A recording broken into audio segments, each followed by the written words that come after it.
नमस्कार दोस्तों, मैं कमलेश नानोलिया अशोका क्लासेज के यूट्यूब चैनल पर आपका फिर से स्वागत करता हूं। दोस्तों, हम पढ़ रहे थे राजस्थान की सभ्यताएं और आज हम पढ़ेंगे राजस्थान की एक और सभ्यता, बागोर सभ्यता।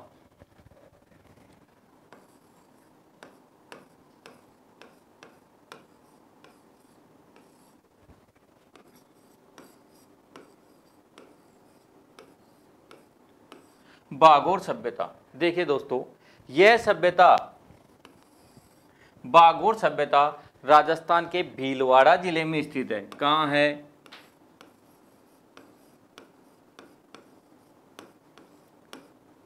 भीलवाड़ा जिले में। अब बात करें, सबसे पहले बात करते हैं इस जिले की कि भीलवाड़ा जिले में जो ये सभ्यता स्थित है वो कौन सी नदी के तट पर स्थित है। तो नदी की बात करें तो यहाँ की एक बहुत ही महत्वपूर्ण नदी है जिसे कहा जाता है कोठारी नदी।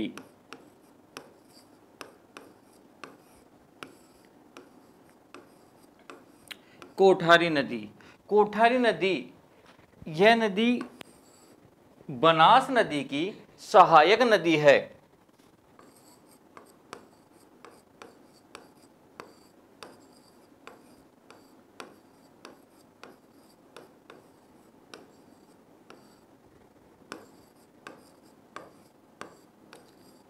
कोठारी नदी बनास नदी की सहायक नदी है जिसके तट पर, कोठारी नदी के तट पर एक सभ्यता विकसित हुई जो कौन सी सभ्यता कहलाई? बागोर सभ्यता। अब दोस्तों, इस सभ्यता की बात करें तो इस सभ्यता में, इस सभ्यता का खोजकर्ता या उत्खननकर्ता दोनों एक ही हैं। तो खोजकर्ता कह दो या उत्खननकर्ता कह दो या खोजकर्ता, इस सभ्यता के खोजकर्ता और उत्खननकर्ता, खोजकर्ता और उत्खननकर्ता वीएन मिश्र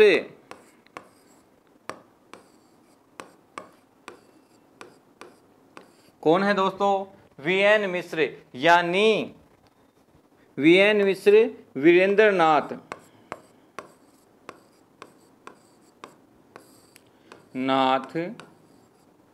मिश्र, वीरेंद्र नाथ मिश्र इस सभ्यता के क्या हैं? उत्खननकर्ता। और इनके सहयोगी हैं, वीरेंद्र नाथ मिश्र के सहयोगी हैं एल.एस. लेस्निक। एल.एस. लेस्निक ये जर्मनी के थे।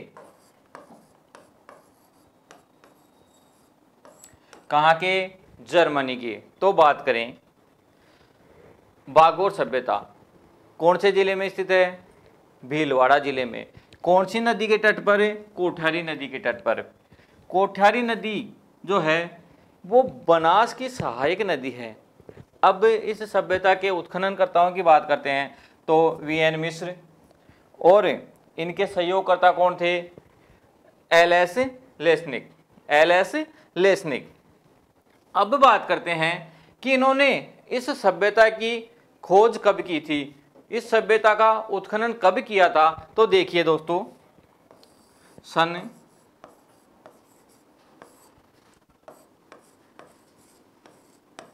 1967 से 1969 तक इस सभ्यता की खोज की थी। अब आगे बात करते हैं अपन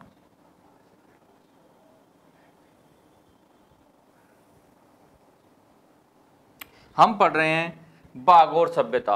अब बागोर सभ्यता के पुरातात्विक स्थल या अवशेषों की बात अपन करते हैं। अवशेषों की बात करते हैं तो देखिए, इस सभ्यता से हमें क्या क्या प्राप्त होते हैं? बागोर सभ्यता से हमें क्या क्या प्राप्त होते हैं, या इस सभ्यता से हमें किन किन बातों की जानकारी प्राप्त होती है? देखिए, इस सभ्यता से हमें पुरातात्विक स्थल, जो ये सभ्यता पनपी कहाँ, ये तो पता है कि भीलवाड़ा में पनपी, लेकिन कहाँ पनपी? तो देखिए दोस्तों, एक बहुत ही महत्वपूर्ण क्वेश्चन बनता है, यह सभ्यता का जो पुरातात्विक स्थल है, इस सभ्यता का जो पुरातात्विक स्थल है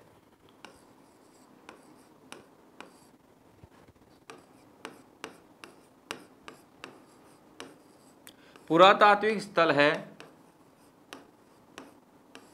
इसे कहा जाता है महासतियों का टीला। इसे कहा जाता है महासतियों का टीला।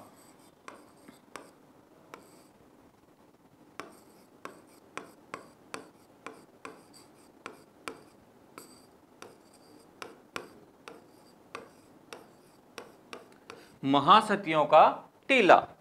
हमने एक टीला और पढ़ा था जब अपन ने पहले आहड़ सभ्यता पढ़ी थी, उसमें हमने देखा था कि मर्तकों का टीला किसे कहा जाता है। मर्तकों का टीला दोस्तों आहड़ सभ्यता को कहा जाता है और महासतियों का टीला बागोर सभ्यता को कहा जाता है। अब और देखें बागोर सभ्यता की कुछ अन्य जानकारियां अपन देखते हैं। यहाँ से हमें क्या क्या साक्ष्य प्राप्त होते हैं, क्या क्या प्राप्त हुए, उनके बारे में अपन देखते हैं। साक्ष्य देखिए, सबसे पहले बात करते हैं कि इस सभ्यता से हमें पशुपालन की जानकारी मिलती है। इस सभ्यता से हमें पशुपालन की जानकारी मिलती है।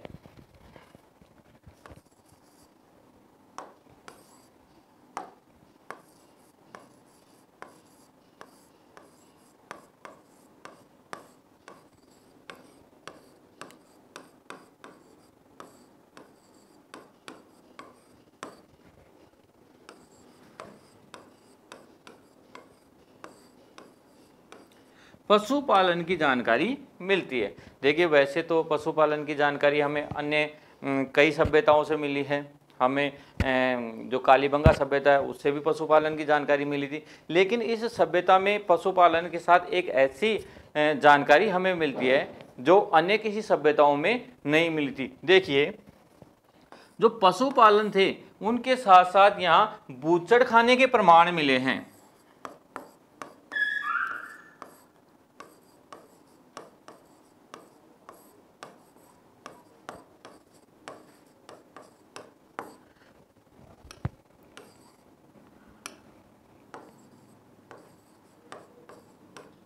दोस्तों, बूचड़ खाने के प्रमाण हमें इस सभ्यता से देखने को मिले। अब बूचड़ खाना होता क्या है, पहले तो अपन ये बात करते हैं कि बूचड़ खाना क्या होता है और इसके प्रमाण हमें कैसे मिले, उसकी जानकारी हम लेते हैं। बूचड़ खाना दोस्तों, जहाँ कई प्रकार के पशुओं को एक जगह काटकर उनका मांस बेचा जाता है, ऐसे स्थान को बूचड़ खाना कहा जाता है। जैसे जितने भी पालतू या जंगली जानवर हैं, इस सभ्यता से हमें पालतू प्लस जंगली, पालतू और जंगली दोनों प्रकार के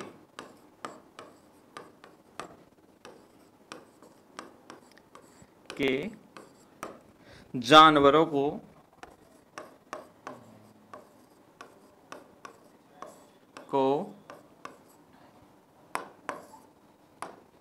को काटने के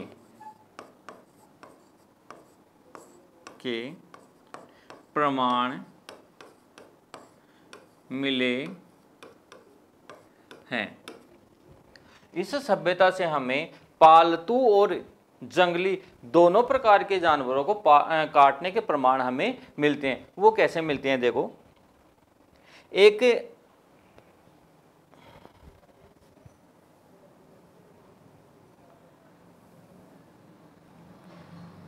छोटा कैसे हुआ भाई, एक बड़ा सा जो होल टाइप में एक मकान मिला है, बड़ा सा जैसे होल होता है ऐसा, उसमें बड़े से शिलाओं पर हमें अन्य कई प्रकार के, जैसे भेड़ बकरी हुआ या सुअर हुआ, ऐसे कई प्रकार के जानवर के हड्डियों के अवशेष मिले हैं। कई प्रकार के जंगली और पालतू जानवरों के हड्डियों के अवशेष मिले हैं। इससे यह प्रमाणित होता है कि वहाँ उस जमाने में बूचड़ खाने चला करते थे और जंगली प्लस पालतू दोनों प्रकार के जो पशु हैं वो काटे जाते थे। देखिए, अब इस सभ्यता के बारे में अपन बात करें तो इस सभ्यता को हम 3 प्रकार से बांट सकते हैं। इस सभ्यता के हम 3 प्रकार बांट सकते हैं। देखिए, पहला प्रकार हम ये देख सकते हैं कि इस सभ्यता, पहले तो ये देखते हैं कि ये सभ्यता पाषाण काली थी।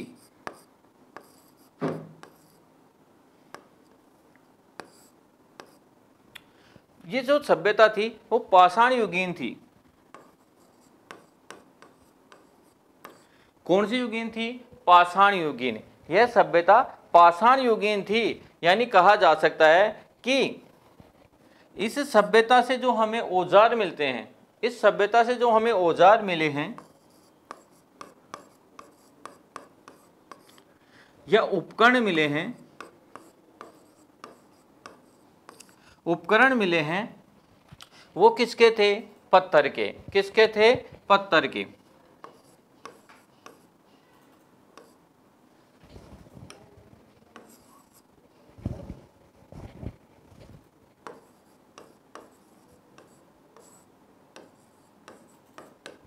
इस सभ्यता से जो हमें औजार व उपकरण मिले हैं वो किसके थे?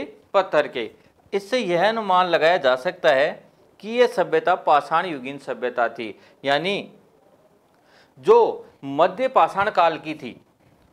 यह सभ्यता कौन से काल की है? मध्य पाषाण काल।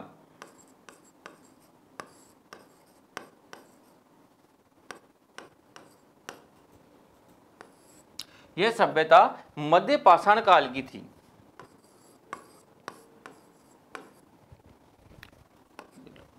मध्य पाषाण काल की यह सभ्यता थी।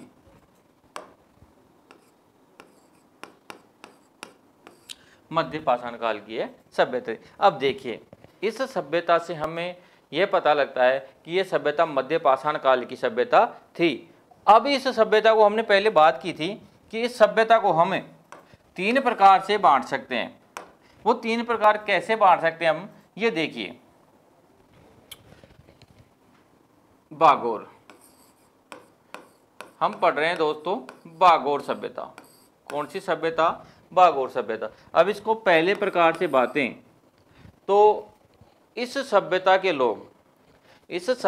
लोग जो सबसे प्रथम जो कार्य किया करते थे वो पशुओं का शिकार करके अपना जीवन यापन किया करते थे। तो इसका मतलब सबसे पहले ये लोग जब ये सभ्यता विकसित हुई तो ये अपने जीवन का निर्वहन करने के लिए किस पर आधारित थे? तो ये पशुओं के शिकार पर आधारित, यानी मरे हुए जीवों का मांस खाया करते थे। तो ये पशुओं का शिकार,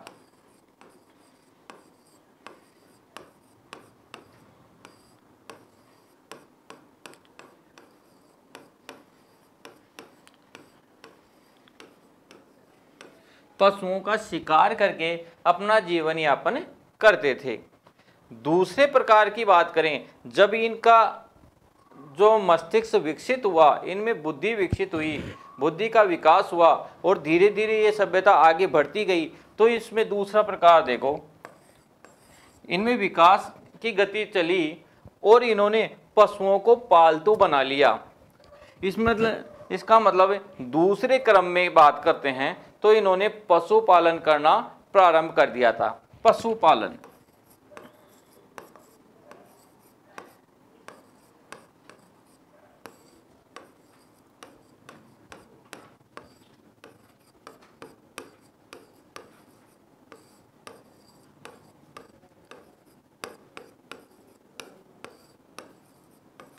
पशुओं को पालना प्रारंभ कर दिया था। यानी दूसरे काल की बात करें, हम इस सभ्यता को 3 कालखंडों में बांट रहे हैं।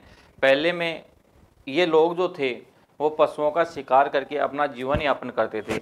दूसरे कालखंड की बात करें तो ये पशुओं को पालना प्रारंभ कर दिया था। अब पशुओं को पालने से इनको काफ़ी ज़्यादा लाभ होने लगा, उनसे उनको दूध भी प्राप्त होने लगे, अन्य कई सामग्रियाँ जो पशुओं से पशु पालने से प्राप्त होती हैं उसका उपयोग ये सब करने लगे। तीसरे प्रकार की बात करें, तीसरे कालक्रम की बात करते हैं तो इन्होंने कृषि का कार्य प्रारंभ कर दिया था। यानी कृषि,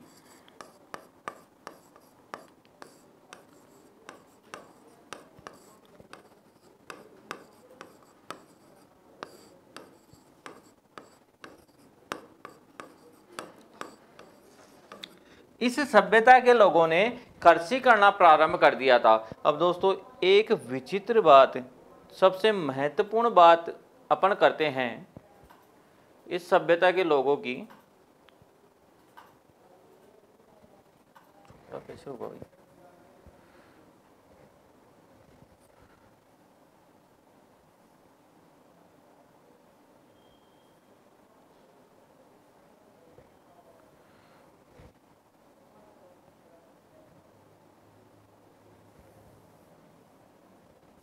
इस सभ्यता के लोगों की एक सबसे महत्वपूर्ण बात करते हैं जब हम कृषि पढ़ रहे हैं कि सभ्यता के लोगों ने सबसे पहले पशुओं को मारकर खाना प्रारंभ किया, उसके बाद पशुओं को पालना प्रारंभ कर दिया। तीसरे कालखंड की बात करते हैं तो इन्होंने कृषि प्रारंभ कर दी। इस सभ्यता में महत्वपूर्ण कृषि की बात करें तो इस सभ्यता के लोग 14 प्रकार की 14 प्रकार की कृषि 14 प्रकार की कृषि करने के प्रमाण यहाँ से प्राप्त होते हैं। यानी इस सभ्यता के लोग 14 प्रकार की कृषि करना जानते थे। इसके प्रमाण कौन सी सभ्यता से मिलते हैं? बागोर सभ्यता से। यानी 14 प्रकार की कृषि के प्रमाण मिलते हैं। ये वेरी मोस्ट क्वेश्चन है दोस्तों। कृषि के प्रमाण हमें कई सभ्यताओं से मिले हैं, लेकिन सबसे महत्वपूर्ण जो बात है वो देखो 14 प्रकार की कृषि के प्रमाण हमें कौन सी सभ्यता से प्राप्त होते हैं? बागोर सभ्यता से। तो दोस्तों ये थी अपनी बागोर सभ्यता, जिसमें हमने पढ़ा कि इस सभ्यता का उत्खनन किसने किया? वीएन मिश्र ने। उसका सहयोग किसने किया? एलएस लेस्निक ने, जो जर्मनी के थे। कब किया? 1967 से 69 तक। आगे अपन ने बात की कि ये सभ्यता कौन से जिले में? भीलवाड़ा जिले में। कौन सी नदी के तट पर? कोठारी नदी के तट पर। ये कोठारी नदी जो है किसकी सहायक है? बनास नदी की। अब दोस्तों देखें, बूचड़खाने के प्रमाण कौन सी सभ्यता से मिलते हैं? बागोर सभ्यता से। पालतू और जंगली दोनों प्रकार के जानवरों को काटने के प्रमाण कहां से मिलते हैं? बागोर सभ्यता से। ठीक है। पाषाण युगीन सभ्यता थी। औजार और उपकरण किसके बनाए जाते थे? धातु के।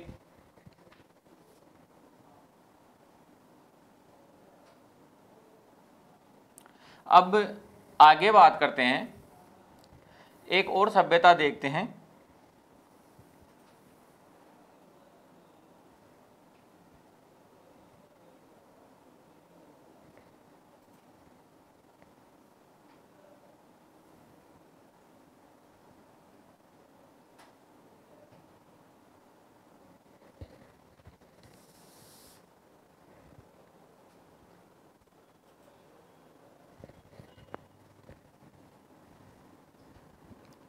स्लाइड में आ गया।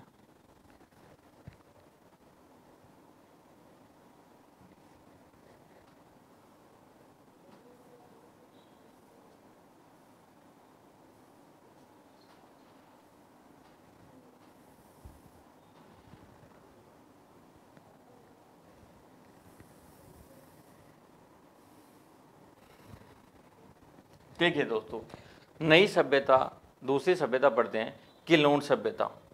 गिलोन सभ्यता। गिलोन सभ्यता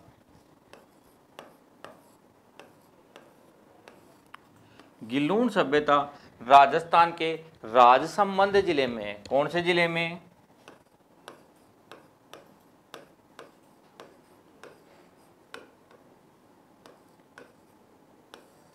राजसमंद जिले में।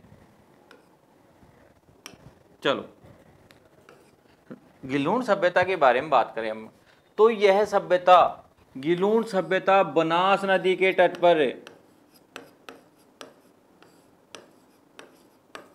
कौन सी नदी? बनास नदी। अब बनास नदी के बारे में तो सबको पता है, कहाँ से आती है, कहाँ जाती है। राजस्थान की बहुत ही महत्वपूर्ण नदी है बहाव के क्षेत्र में, पूर्णतः राजस्थान के बहाव के क्षेत्र में सबसे बड़ी नदी है।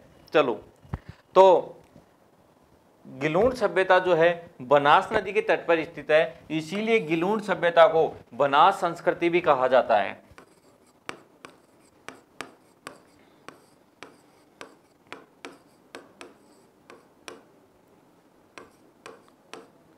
कौन सी संस्कृति कहा जाता है? बनास संस्कृति। कौन सी सभ्यता को? गिलूण सभ्यता को। अब बात करें इसके उत्खनन की। गिलूण सभ्यता के उत्खननकर्ता जो थे, गिलूण सभ्यता के उत्खननकर्ताओं में सबसे महत्वपूर्ण जो बात आती है वो देखिए कि एक व्यक्ति थे बीएल लाल, बीवी लाल। अब इस व्यक्ति को तो आप लोग सब जानते हो, बीवी लाल। इसने एक और सभ्यता का उत्खनन किया था जो राजस्थान की बहुत ही महत्वपूर्ण सभ्यता थी। कौन सी? कालीबंगा सभ्यता। और ये वही बीएन लाल है, बीवी लाल हैं जिन्होंने कालीबंगा सभ्यता का भी उत्खनन किया था और यहाँ गिलूण सभ्यता का भी उत्खनन कर रहे हैं। ब्रजवासी लाल, बीवी लाल, ब्रजवासी लाल।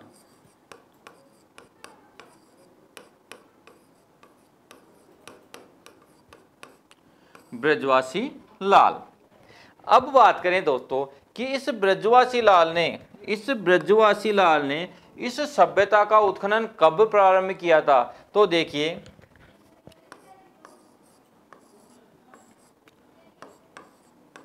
1957-58 में इस ब्रजवासी लाल ने इस सभ्यता का उत्खनन प्रारंभ किया था। इसके बाद बात करें तो 1999 की बात करें,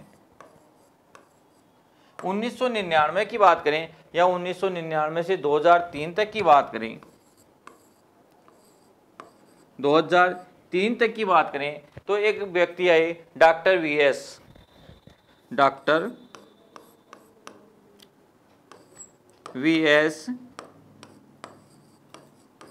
शिंदे। डॉक्टर वीएस शिंदे, इन्होंने भी इस सभ्यता का उत्खनन किया था भाई।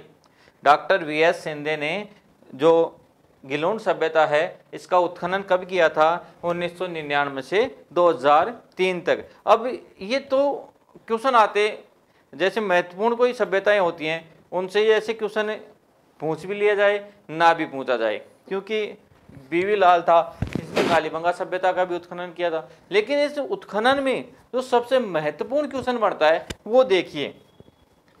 इस महत्वपूर्ण क्वेश्चन की बात करें तो जो वीएस शिंदे थे उनके एक व्यक्ति ने सहयोग किया था। एक व्यक्ति था जो अमेरिका का था, यूएसए का था, उसने इस व्यक्ति का सहयोग किया था, प्रोफेसर गैगरी पोसल। प्रोफेसर गैगरी पोसल ने इस व्यक्ति का सहयोग किया था। किसका? डॉक्टर वीएन शिंदे का। अब डॉक्टर वीएन शिंदे हिंदुस्तानी था तो ये इतना महत्वपूर्ण क्वेश्चन नहीं बनता, लेकिन एक व्यक्ति अमेरिका से आ रहा है, यूएसए से आ रहा है और राजस्थान की सभ्यताओं का उत्खनन कर रहा है, तो वेरी मोस्ट क्वेश्चन गैगरी पोसल।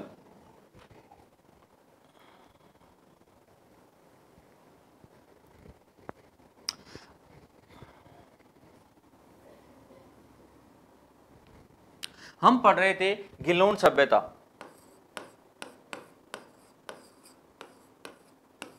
अब आगे बात करते हैं इस सभ्यताओं की मुख्य विशेषताओं के बारे में।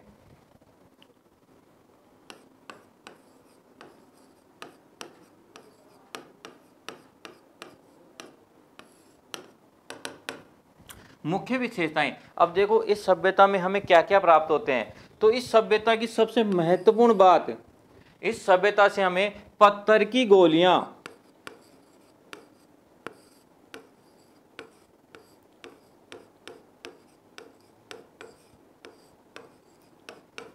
प्राप्त होती हैं।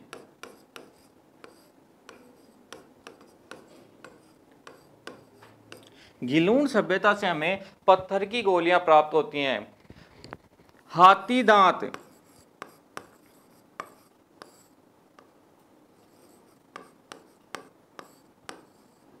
की चूड़ियां, हाथी दांत की चूड़ियां हमें इस सभ्यता से प्राप्त होती हैं। आगे बात करें तो इस सभ्यता में हमें कच्ची ईंटों के भवन,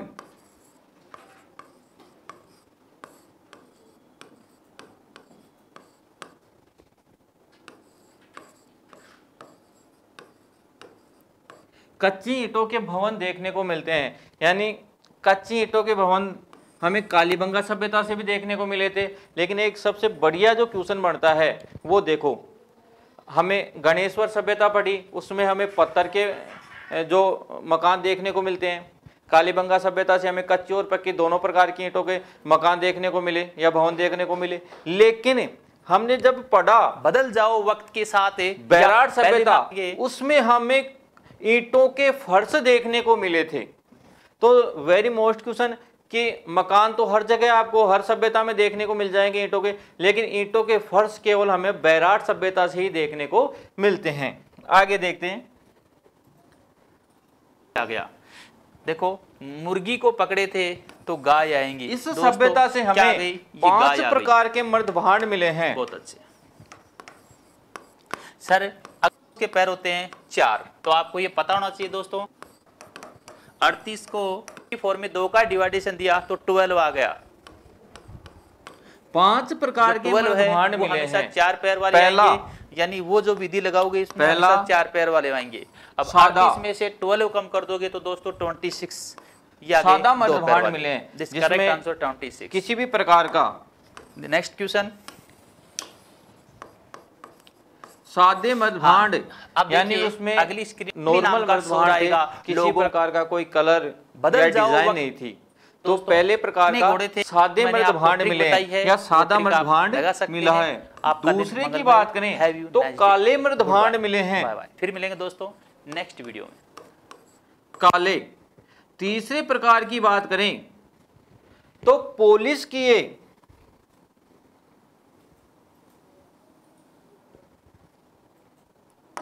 पॉलिश किए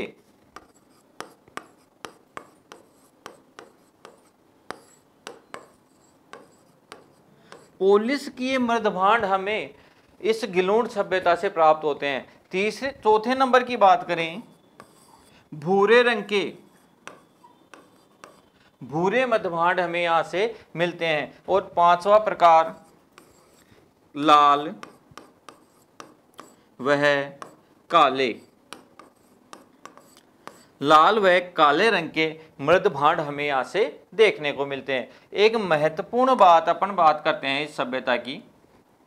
सबसे महत्वपूर्ण बात, इस सभ्यता से हमें मटके के अंदर एक मटका मिला है,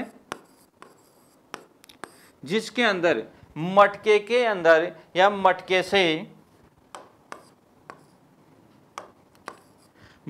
से हमें गेहूं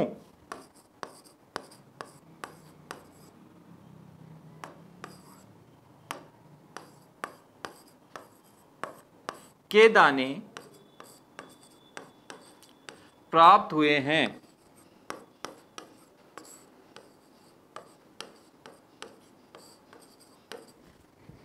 तो एक मटके में गेहूं के दाने कौन सी सभ्यता से प्राप्त हुए हैं? गिलोंड सभ्यता से। तो दोस्तों ये थी अपनी गिलोंड सभ्यता।